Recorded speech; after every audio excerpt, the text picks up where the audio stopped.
नमस्कार दोस्तों। तो आज के इस वीडियो लेक्चर में हम लोग बात करने वाले हैं कि इलेक्ट्रॉन न्यूक्लियस के अंदर एग्जिस्ट क्यों नहीं कर सकता। तो इसके लिए पहले हमें ये समझना होगा कि जब हमारे पास न्यूट्रॉन्स के बारे में इंफॉर्मेशन नहीं थी, यानी कह सकते हैं कि इन न्यूट्रॉन्स की खोज नहीं की थी जेम्स चैडविक सर ने, तब तक हम लोग ये मानते थे कि जो हमारे पास न्यूक्लियस होता है किसी भी एटम का, वो इलेक्ट्रॉन और प्रोटॉन से मिलकर बना होता है। जैसे कि बोर एटॉमिक मॉडल में हमें ये सजेस्ट किया, बोर ने हमें बताया कि जो हमारे पास एटम होता है वो उसका जो एक एंटिटी उसमें एक होती है स्मॉल एंटिटी, जो कि पॉजिटिव चार्ज को एग्जिस्ट करती है, और जो मास होता है एटम का वो उसको रिप्रेजेंट करती है, जिसको हम लोग न्यूक्लियाई कहते हैं। और न्यूक्लियाई क्या है? पॉजिटिवली चार्ज है। अब हमने कहा कि प्रोटॉन और इलेक्ट्रॉन से मिलके बने होते हैं, ये हमारा पहला हाइपोथेसिस था जब न्यूट्रॉन की खोज नहीं हुई थी। तो हम बाद में हमें जब पता चला कि जो बेसिकली हम लोग कह रहे थे कि जो हमारा न्यूक्लियस है वो प्रोटॉन और इलेक्ट्रॉन से मिलकर बना हुआ है, ये प्रोटॉन और इलेक्ट्रॉन से मिलकर नहीं बना होता है, ये बेसिकली न्यूट्रॉन और प्रोटॉन के कॉम्बिनेशन से मिलकर बना होता है। और हमारे पास जो चार्ज होता है जो न्यूक्लियस का पॉजिटिवली चार्ज जो इसे हम कहते हैं, वो प्रोटॉन्स के द्वारा वो चार्ज जो है वो कंसिस्ट किया जाता है, और न्यूट्रॉन जो होते हैं वो इलेक्ट्रिकली न्यूट्रल होते हैं। तो इस थ्योरी को हम स्पेसिफाई कैसे करेंगे, प्रूफ कैसे करेंगे कि जो इलेक्ट्रॉन है वो एग्जिस्ट नहीं करेगा न्यूक्लियस में। तो उसके लिए सबसे पहले हमें ये चीज समझनी होगी कि जो मैंने पहला पॉइंट कहा कि जो हमारे पास न्यूक्लियस होगा किसी भी एटम का, ठीक है, तो जो भी हमारा न्यूक्लियस है वो क्या है? Positively charge. तो यानी कि पॉजिटिवली चार्ज है। उसके बाद होगा क्या, दूसरा जो पॉइंट हम लोग यहाँ पे कंसीडर करेंगे कि जो न्यूक्लियस है उसकी हम लोग डायमेंशन क्या लेते हैं कि कितनी रेंज इसकी हो सकती है। तो अगर हम इसकी रेंज की बात करें तो इसकी जो रेडियस होती है न्यूक्लियस की वो बेसिकली 1 फेम्टोमीटर के आसपास में होती है, और फेम्टो का मतलब कितना हो गया? -15 मीटर, ठीक है। तो ये इसकी रेंज हो गई कि हमारा न्यूक्लियस कितना बड़ा हो सकता है, 10⁻⁻15 की रेंज में वेरी करता है। तो अगर हम क्या करना चाहें कि अब स्मॉल एंटिटी है, तो यहाँ पर हम क्या अप्लाई कर सकते हैं? Pauli exclusion principle. और पाउली एक्सक्लूजन प्रिंसिपल से हम लोग क्या करेंगे कि अनसर्टेनिटी प्रिंसिपल को अप्लाई करेंगे, हाइजेनबर्ग अनसर्टेनिटी प्रिंसिपल। तो हाइजेनबर्ग हमारा जो अनसर्टेनिटी प्रिंसिपल है वो बेसिकली क्या कहता है? अब इसमें कई सारे फॉर्म थे, इसको हम अगर मोमेंटम और पोजीशन के टर्म में लिखें, यानी delta x into delta p, तो ये ग्रेटर देन और इक्वल टू कितना हो जाएगा? h कट बाई 2, ठीक है। इसका मतलब क्या है? h अपॉन h कट का मतलब हो गया 2, तो 2 इंटू 2 पाई, और ये 2 हो जाएगा, ठीक है। और ये delta x into delta p। अब डेल्टा x क्या है कि वेरिएशन इन पोजीशन, और पोजीशन हमने कितनी डिफाइन करी है कि r जो हमारे पास न्यूक्लियस की रेंज है, रेडियस होगी, उसी की रेंज में वेरी करेगा। तो यहां से अगर हम डेल्टा p की वैल्यू कैलकुलेट करना चाहें, डेल्टा x को हम यहां डिनोमिनेटर में भेज देते हैं, तो यहां पे हमारे पास क्या आ जाएगा? h अपॉन 4 पाई और इंटू डेल्टा x।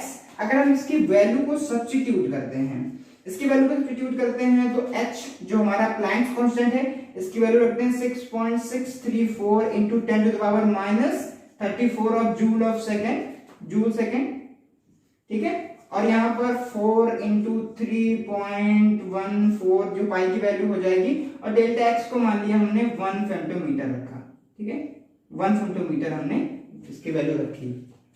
अब p बराबर क्या होता है? Basically m into delta v। m तो फिक्स है क्योंकि मास तो फिक्स होगा, तो अगर इसको हम p m into delta v के टर्म में लिखें और यहाँ पर कैलकुलेट करना चाहें, तो 6.634 into 10⁻⁻34 divided by 4 into 3.14 multiplied by 3⁻⁻15। अब इस m को क्या करें? हम यहाँ पे भेज दें, तो इस m को हम यहाँ पर भेज देते हैं, ठीक है।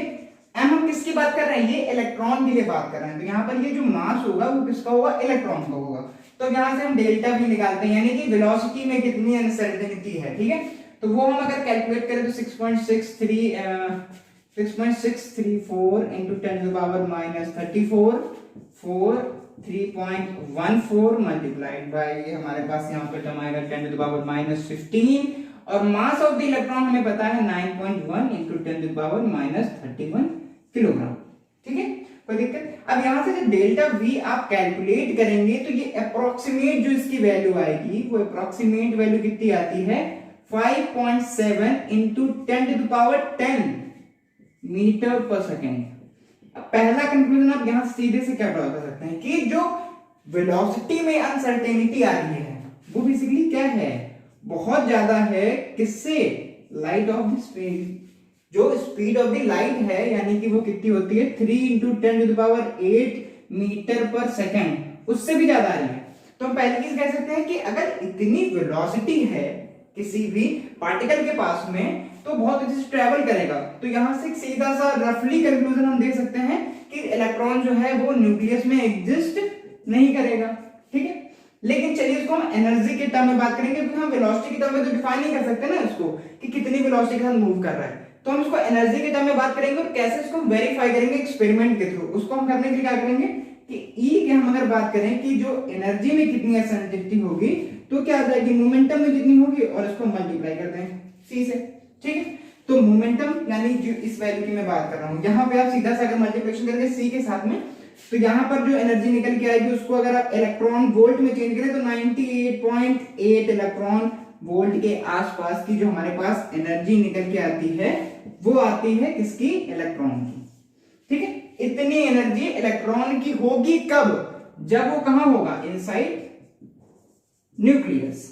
जब वो न्यूक्लियस के अंदर है तब इतनी एनर्जी होगी उस इलेक्ट्रॉन के पास में, लेकिन ऐसा कभी पाया नहीं गया। अब इलेक्ट्रॉन की एनर्जी हम कैसे डिफाइन करते हैं, जैसा कि हम लोगों ने पढ़ा अभी तक रेडियो एक्टिविटी में, तो रेडियो एक्टिविटी में बेसिकली हम लोगों ने पढ़ा था कि जब भी कोई जो रेडियो एक्टिव एलिमेंट्स होते हैं या जो सब्सटेंसेस होते हैं उनमें से जो रेडिएशंस निकलते हैं, रेडिएशन हो सकता है अल्फा, बीटा और गामा, तो वहां पे जो बीटा एमिशन हो रहा था, जब हम लोगों ने स्टडी किया बीटा एमिशन को न्यूक्लियाई के, तो वहां पर जो बीटा निकल रहा था, बीटा बेसिकली है क्या, जिसका 0 वेस्ट मास और यहाँ पर -1 चार्ज होता है, यानी कि ये इलेक्ट्रॉन के इक्विवेलेंट होता है, इलेक्ट्रॉन होता है, ठीक है। तो ये इलेक्ट्रॉन यहाँ पर इस बीटा पार्टिकल की जो एनर्जी निकल के आ रही थी वो 4 to 5 इलेक्ट्रॉन वोल्ट थी जब भी ये न्यूक्लियाई से निकल रहा था। तो जब न्यूक्लियाई से हमारे पास बीटा पार्टिकल निकल रहा है तो उसके पास 4 से 5 इलेक्ट्रॉन वोल्ट की एनर्जी है, और हम कह रहे हैं कि अगर वो इलेक्ट्रॉन कहां है, न्यूक्लियस के अंदर, तो उसके पास 98.8 इलेक्ट्रॉन वोल्ट की एनर्जी है। तो एनर्जी बहुत ज्यादा है, तो यानी कि इतनी हाई एनर्जी का जो पार्टिकल है वो इलेक्ट्रॉन वो न्यूक्लियस में एग्जिस्ट नहीं कर सकता, और इसको हमने वेरीफाई किया किससे, beta emission of the nuclei. यहाँ पे हमारे पास एक्सपेरिमेंटल प्रूफ है कि जब भी बीटा एमिशन होगा वहां पे जो एनर्जी होगी इलेक्ट्रॉन की वो 4 से 5 इलेक्ट्रॉन वोल्ट होनी चाहिए, लेकिन यहाँ पे बहुत ज्यादा आ रही है। अब इसका हम दूसरा अगर वेरिफिकेशन की बात करें तो इसको हम कैसे वेरीफाई कर सकते हैं, तो उसको हम वेरीफाई करेंगे स्पिन के टर्म में। अब स्पिन के टर्म में समझने के लिए जब भी न्यूक्लियर फिजिक्स में आते हैं तो एक सिंपल सा एग्जांपल लेते हैं ड्यूटेरियम एटम का, क्योंकि ये बेसिकली छोटा सा जो हमारे पास हाइड्रोजन का आइसोटोप है और इससे बहुत आसानी से हम कंक्लूजन निकाल सकते हैं। तो अगर मान लीजिए हम बात कर रहे हैं किसकी, ड्यूटेरियम एटम की, ठीक है, ड्यूटेरियम एटम की बात करते हैं। तो ड्यूटेरियम एटम में बेसिकली क्या होता है कि 3 पार्टिकल्स हमारे पास होते हैं, ठीक है।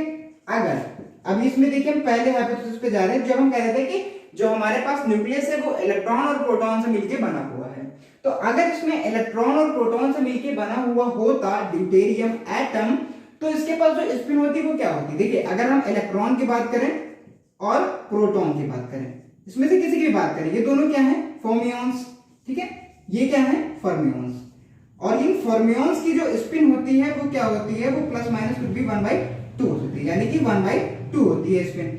अब अगर इसकी स्पिन 1/2 होती है फर्मियंस की और हमारे पास 3 पार्टिकल्स थे, तो उसके करस्पॉन्डिंग हमारे पास जो स्पिन आती वो क्या आती, वो या तो क्या आती 1/2 आती, यानी कि अगर एडअप होते, ठीक है, तो दो एक पेयर बना लेते तो 1 हो जाती और एक के हिसाब से 1/2 आती, या 3/2 आती, ठीक है, कि 1 + 1 करके अगर एडअप हो जाते तो हमारे पास 3/2 आती।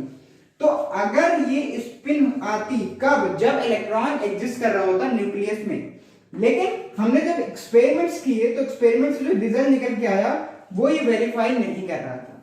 हमने रिजल्ट्स में देखा कि जो ड्यूटेरियम एटम है उसकी जो स्पिन है वो क्या है, 1।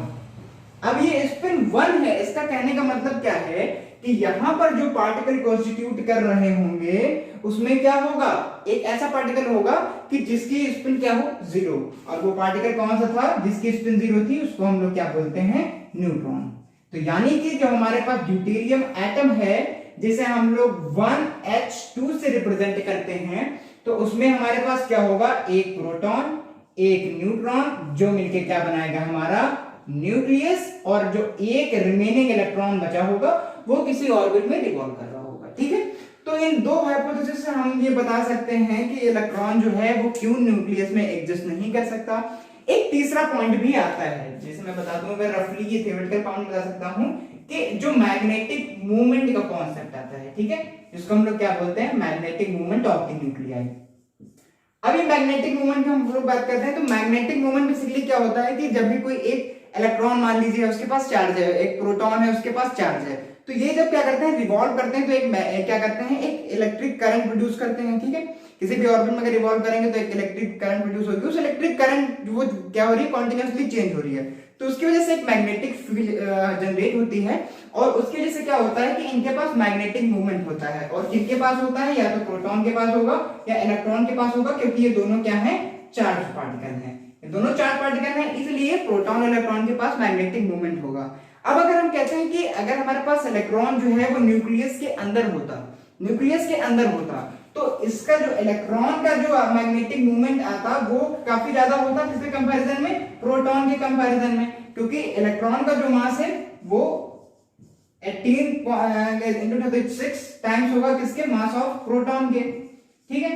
तो ये इसका मास ज्यादा है, तो यहां पर इसका क्या होगा कि मैग्नेटिक मूवमेंट ज्यादा होना चाहिए, तो यानी कि इसका जो मैग्नेटिक मूवमेंट इलेक्ट्रॉन का है वो प्रोटॉन से ज्यादा होके क्या करता है, स्टेबलाइजेशन को स्टेबलाइज नहीं करता न्यूक्लियस को, क्योंकि ये जो इफेक्ट होगा इसका इलेक्ट्रॉन का मैग्नेटिक मूवमेंट ज्यादा होने की वजह से इसको कंपनसेट नहीं कर पाता, तो न्यूक्लियस जो हमारा होता है वो स्टेबल नहीं होता। लेकिन हम लोगों ने ऑब्जर्व किया कि जो न्यूक्लियस होते हैं वो स्टेबल होते हैं, और उस प्रोटॉन के साथ में जो हमारे पास पार्टिकल कंस्टिट्यूट करते हैं या जो रहते हैं न्यूक्लियस में, उनका मैग्नेटिक मूवमेंट प्रोटॉन के मैग्नेटिक मूवमेंट के बराबर ही आता है। और वो पार्टिकल कौन से होते हैं, वो पार्टिकल्स होते हैं न्यूट्रॉन्स, जिनका मैग्नेटिक मूवमेंट प्रोटॉन के बराबर होता है, और न्यूक्लियस जो है वो स्टेबल रहता है, ठीक है। तो इन 3 पॉइंट्स हम लोग कह सकते हैं, पहला कि जो एनर्जी हमारी थी इलेक्ट्रॉन की वो काफी ज्यादा थी, उसकी वजह से हम लोगों ने कहा कि जो इलेक्ट्रॉन है वो न्यूक्लियस में एग्जिस्ट नहीं करेगा।